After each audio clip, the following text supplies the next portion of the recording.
Hey guys, welcome back to Be Rich. Before we get into the video, I wanted to bring to your notice that my uncles Vinod Srinivasan, Anand Srinivasan and I have rolled out our Substack, which is basically a blog / newsletter where we're going to post our original research onto it. And we've analyzed macroeconomic trends. And a lot of you know my uncle Anand Srinivasan and I regularly write for The Hindu, and these articles are also going to be made available for you in the Substack. The link is moatinvesting.substack.com. You'll find it in the description and in the video right now.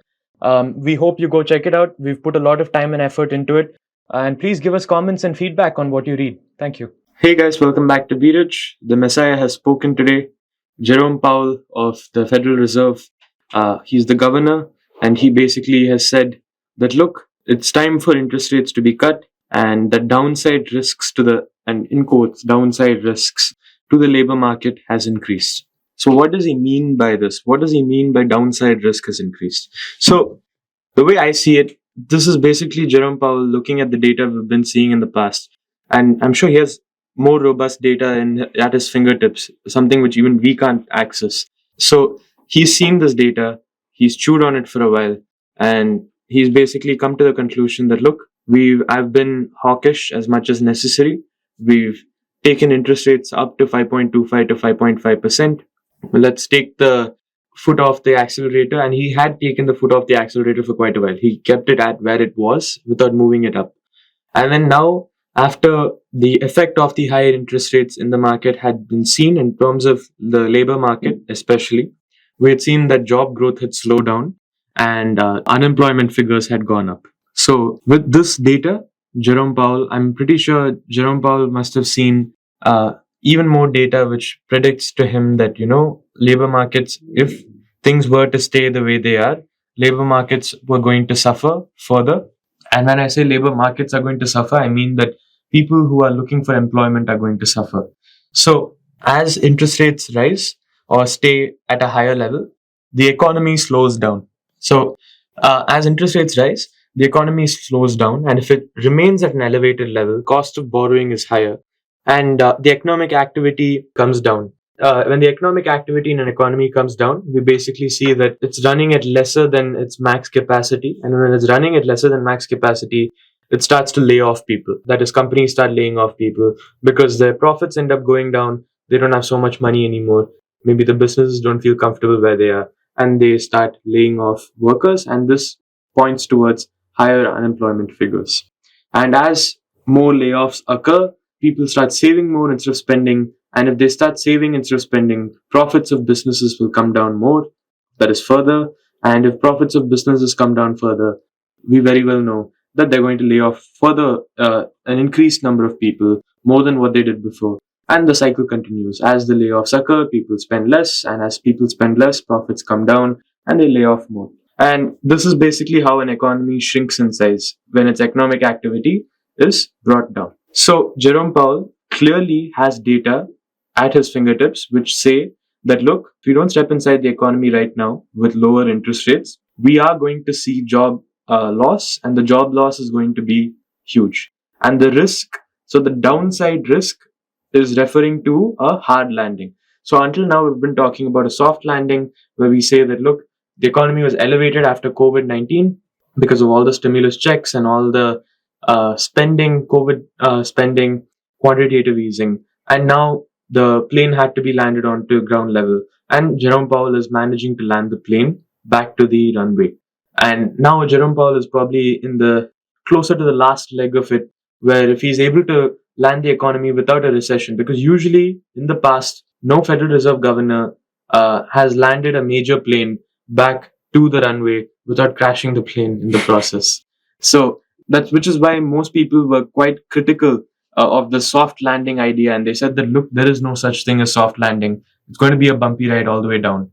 And Jerome Powell, of course, with his position, he has to try for a soft landing. He can't just put his hands up in the air and say, look, there's been no soft landing before. People more skilled than me have tried. We haven't been able to get it. So I have to do my thing. And we're going to have a bumpy ride. He can't say that because he's in a position of power, and he's in a position where millions of lives depend on what he says in any particular meeting. So he has been gunning for the soft landing. And I think the data seems quite mild. Jerome Powell doesn't seem to be on a sticky wicket anymore. He seems to be in a comfortable position where, yes, the heat is being turned on slightly with job loss, but he is free to cut interest rates as he sees fit. Although some people are saying maybe he's a little slow to the trigger, he should have been a little faster. What do you think about this? What do you think? Well, unfortunately, I don't think he should be cutting interest rates right now, because inflation, yes, does look like it's tepid, and we have managed to get a grip on it, whatever you want to say. But there's so much of it we still have not really seen because of such a prolonged period of zero interest rates. There's so much of liquidity in the market. The inflation numbers can start immediately going the other way very fast. Like just 2, 3, 4 days back when the Canadian railway strike happened and it choked supply chain. People don't realize how important Canada is to US in supply chains. And they choked. And now one union has got back to work. There's immediate fears of inflationary ripples because of that. So that's what I'm trying to say. This inflation is it is only a symptom, but the disease, it's multiple diseases. So to pinpoint exactly what is causing it and how it is being triggered, it's very difficult. And I do understand his worries on unemployment numbers. But unfortunately for him, his mandate is on both accounts. It's just not on inflation. It is on also labor data. So he has to move. But what market also fails to realize is he's not going to immediately drop it to zero either. Yeah. He's just moving it, he's giving a little bit of a release. It's like saying the captain puts on the safety belt light and he says, we'll be landing soon. He's not saying we are landing. Yeah. He's saying we'll be landing soon. Yeah. That means they're still cruising at high altitudes. You still have to slowly... We'll begin our descent. Yeah. So he just announced it. Yeah. It's like that. The pilot, the captain speaking, hope we are having a good flight. That's all he has said so far. We're not climbing anymore, is all he's saying. Yeah. But the market feels like it should run to the exit of the aircraft and open the door. Yeah. And that's what causes a hard landing. Yeah. The hard landing is caused because of the passengers in the aircraft more than the pilot. The pilot is just announcing. He's saying, chill guys, take it easy, don't get overexcited. We still have to land. Mm-hmm. And I'm going to start landing. But the passengers, in their exuberance of getting out to see the sights, try to force the door open. It's what might happen in the next few months in the American stock market, is what I feel. Because from the reaction when he just said this, the American market immediately started rallying. And how much will this rally create an inflationary spiral again? It's very hard to say. I don't know. And it's a tough position, like you said, where he's sitting. He has a position of huge responsibility. I'm glad I'm not the Fed chair. Me too. It's a job I do not envy and a job I never will want upon myself. Because the fundamental thing with his job is whatever he does, even if he sneezes, there will be someone to abuse him. Yes. For him sneezing in one direction rather than the other. There will be some complaining, why didn't you sneeze in my direction? Yeah. Others complaining, why did you sneeze in my direction? Yeah, and sadly, any political position which gets hammered like this, at least you have a base, you chose it, you got voted in, and you something aggressively. A person who gets into the Fed chair doesn't usually have that kind of a road leading up to this. They don't want a public life. Most economists don't want public glare on them. They don't look forward to it. And the road takes him towards this. So I can imagine mind of his working, what is going through each time he has to decide on how he moves and what he moves. Because immediately Donald Trump reacted to this. Yeah.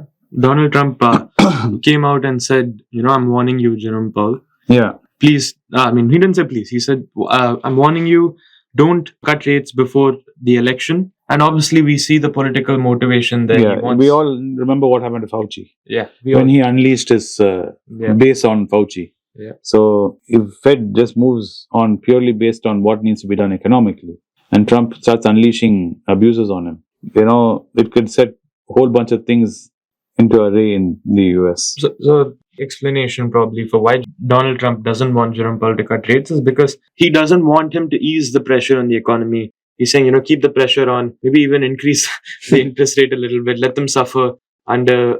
so I can get into power. Yeah, under the Biden-Harris administration. Yeah. So I can use unemployment figures and use the underlying anger in the economy. And anyway, eventually we'll cut at that point in time and take all the credit and say, see, because I came to power, I threatened him and then he dropped it, you see. Yeah. So, and I don't see any other reason, because Trump, being a businessman, he benefits from lower rates. So if he's foregoing that benefit and he's saying that, look, don't cut rates, it just tells, and he says very clearly said, only after the elections must you cut rates. Yes. So, I mean, yeah, it's very clear what the hidden agenda there is. Not so hidden. He doesn't hide anything. Yeah, that's one thing with Trump. There's nothing hidden. It's all out in your face. It's like the emperor who walked naked. Yeah. But to add to your point, a lot of economists are saying that, look, the uptake in unemployment has been predominantly due to new graduates entering the labor force and looking for jobs. So even if you're looking for jobs after graduation, they do count you in the unemployment figure. So you technically are unemployed, but you're just getting into the job market. So even though they're technically counted as unemployed, they are just entering the labor force. And there's a sort of frictional unemployment rather than something which is probably long-standing. And but of course, the point there is also that it also depends on how fast these people are being picked up. No, I'll tell you what my problem, Sashwath, is. Let's say you are a smoker and you are a drinker. Okay. And both are bad for you. Yeah. But you had to give up one. What would you give up? See, there. Because you're like, wait a minute, what are you saying? Both are equally bad. Yeah. Both are going to kill me. What are you saying? Yeah. You shouldn't do both. Yeah.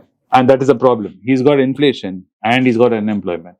If he had to pick one beast he can fix. Yeah. He has only one option. He's only got one scalpel and he can only do one hammer. So what do you go for? I would say I'd rather him work on inflation, not worry about unemployment. Maybe I'm wrong. I don't know. Because I'm not an economist. Yeah. But my gut instinct says I would rather, even if you're talking about civil disorder or whatever you want to examine it, I think people will be far more upset with prices going up than not having a job. Because majority of the people still have a job. Yeah. It's not like we have 50% unemployment. No. Majority of the people still have a job. Yeah. And you create far more friction in society. When prices start creeping back up, petrol goes up for them. And especially in the US, everything is sensitive to inflation. Not like in India, where there are at least some things which are controlled by the government. Yeah. That's choked by the government. Yeah. There, everything, one of the biggest things the Democrats were saying is they forced the pharma companies to prevent inflation in the insulin prices. Yeah. That was price gouging, yeah. Yeah, that was price gouging. But, pharma companies, they say inflation is rising and they can tell boss, that was then. Yeah. This is now. Yeah. Yeah. So, I would be more worried about inflation than unemployment is my take on it. What do you feel? If you had to choose. Like I said, it's a hard choice. I'm not saying it's an easy choice. I think he should cut rates, but he should cut it in a slow, minimal way. I think he should go 0.25 if he needs to. I don't think he should cave and give in to the market. No, but at the speed he's cutting it anyways. Yeah. He's not going to open up job markets, immediately not going to open up overnight because he's cutting it. It's going to be a slow, hurling glacial movement in the job market. But inflation will start spiking sooner than the employment numbers going down, unemployment numbers going down. It's going to be much slower than the speed at which inflation can rise. I know, but the problem here, at least the way I see it, is that he has no choice but to be proactive.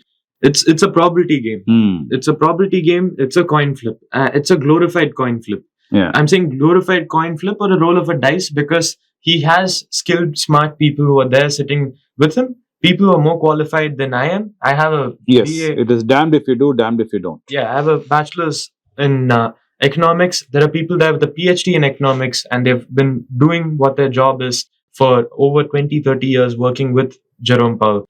I'm sure they already calculated the odds to some degree as to what he should be doing. And he's taking a gamble right now. He's rolling the dice and trying to... There's this funny thing, I'll tell you. Yeah. I would say at least 80 to 70% of human beings on this planet believe in some kind of supernatural deity, believe in religion, believe in a god. Yeah.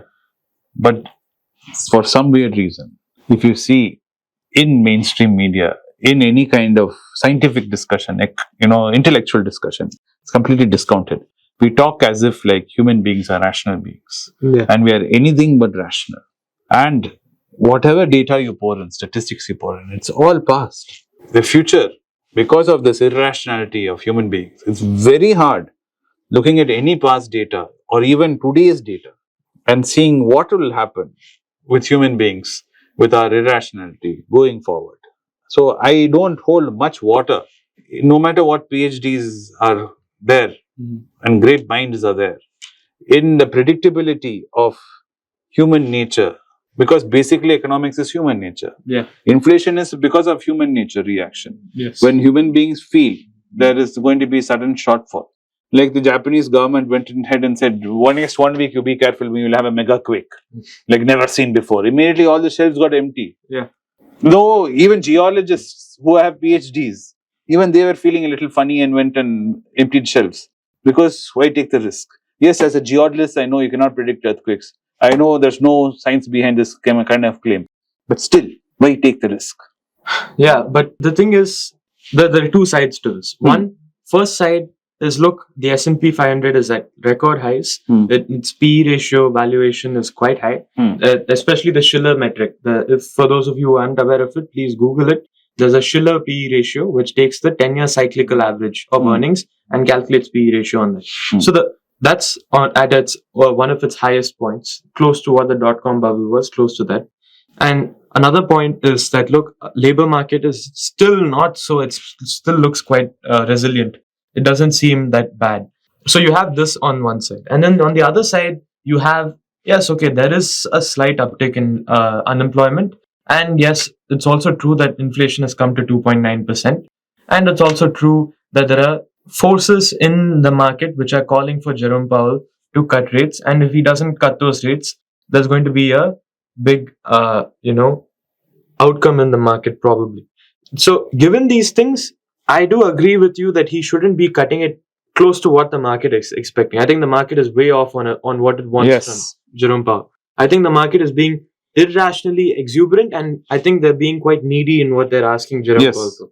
They're asking him basically to keep the lights on and keep the lights off and keep the party going. I think they're throwing a temper tantrum. Yeah, they are throwing a temper tantrum, and they're saying, look, you better do this. We're holding you at gunpoint. We're going to crash the market otherwise. Yes. Which he should not give in to. But the point where we slightly differ is that you're saying he should keep it at where it is, which is the way he's going to, put the market in its place. I think even if he cuts it at a very slow pace, he's still putting the market in its place, because the market is asking for something completely out of what Jerome Powell is probably going to be able to give. I mean, he could give into the market and give into what politicians are begging him to give. The funny thing is, when you were saying this, right, the headlines was when he just said this, they said the 23-month long high interest rates are over. Yeah. He didn't raise those interest rates in one day. Yeah. Okay, it took a long period of time. He slowly raised it. It was like 23 months is going to be dropped also again. In 2 months. Yeah. They're talking as if in 24 hours he's going to say, tomorrow wake up and say, okay, it's back to zero, guys. Yeah. I don't know, man. You seem more optimistic than I am. I feel, if anything, it's getting more and more foggy, cloudy, and confusing to look at any of this data and say things are improving. I think, the only reason I think a 0.25 may be in order is because, or a 25 basis point cut may be in order, is because my sympathies always lie with the people on the lowest rung of, the working I agree. class. I completely agree. My sympathies, but I don't think this is going to fix that. It won't, but it's one step in the direction of giving them relief is what I was thinking. It's all it's going to help is, it's going to help big business guys who have taken loans, companies which have loans. Will this go trickling down to the labor class? I do not know. I hope if a cut happens, and it looks likely, I do hope that it gives some relief to the bottom line, because the kind of inflation we saw before, it's been super rich people buying yachts, and it's been, people going and buying, even in India, top-end luxury car sales. I agree. So I would like to see at least some relief being provided to I completely agree on that. But I do not know if this is a solution. Anyway, they have an election coming up there. Yeah. We'll have more clarity post-election, I guess. And that's a good point, because it's not within the scope of Jerome Powell's actions to be able to provide relief to the middle class or even... No, it's not. Because, like he said, he has a hammer. He doesn't have a precision tool kit. He has one thing. What will be interesting is if he's given mandate on taxation. The Fed gets to decide on taxation. Imagine how different American taxation systems would be. Yeah. That's the thing. I think the fact is interest rates are more like antibiotics, which can't distinguish between any sort of bacteria. No, if it's there in your system, it's out. Yes. So it's almost like even your good bacteria get hammered. Yeah, it's like setting fire to your crops. Yes. To get rid of the weeds. Yes. So I don't know. Well, let's see what happens. Yes. I'm just glad that we're not in the middle of it, in the thick of it. Yeah. I'm glad. Yes, I do. My sympathies are with the lower rung in society. Yeah. And for investors at home, please keep watching this if you're interested in this. Otherwise, there's no need to watch it because your stocks are still going to be stocks tomorrow, regardless. It'll only give you anxiety. Yeah, regardless of whether interest rates are raised, cut, or kept where they are. This is purely something to keep track of if you're interested in economics and finance developments. But if you're not, and you're just going to dollar cost average or indexing, SIPing, good enough. You don't need to care much about this. No, you don't. This is for our own pure educational interest, which we're talking about. Yes. And so that being said, do you have anything else to say? No. It was an interesting discussion. Yeah. So that being said, thank you for watching today's Be Rich video. If you liked it, please hit the like button. Please subscribe if you haven't already. If you hit the bell icon next to the subscribe button, then you'll get notified of when we upload our latest video. And finally, if you have any opinions or comments you'd like to express, any speculations on what you think the Federal Reserve is going to be doing, or if you think we made a mistake in our analysis, please do leave it in the comment section below. We'd be happy to take a look at what the audience has to say. Thank you again for joining us on Be Rich. Thank you. It's a great privilege and honor that so many of you in thousands have subscribed to my channel and have supported me. I have written 2 books in English, The Alchemy of Money and Ordinary Stocks, Extraordinary Profits. These books are published by us and are ready. If you want to procure a copy, send us a message to the WhatsApp number given below and my team would respond to you. If you want an Amazon Kindle copy, you can click the link below. Finally, those who wish to consult with me can send a mail to berichenglish@gmail.com. Once again, I thank you for your support. If you like this video, press the subscribe button of my channel, hit the like button and turn on the bell notification.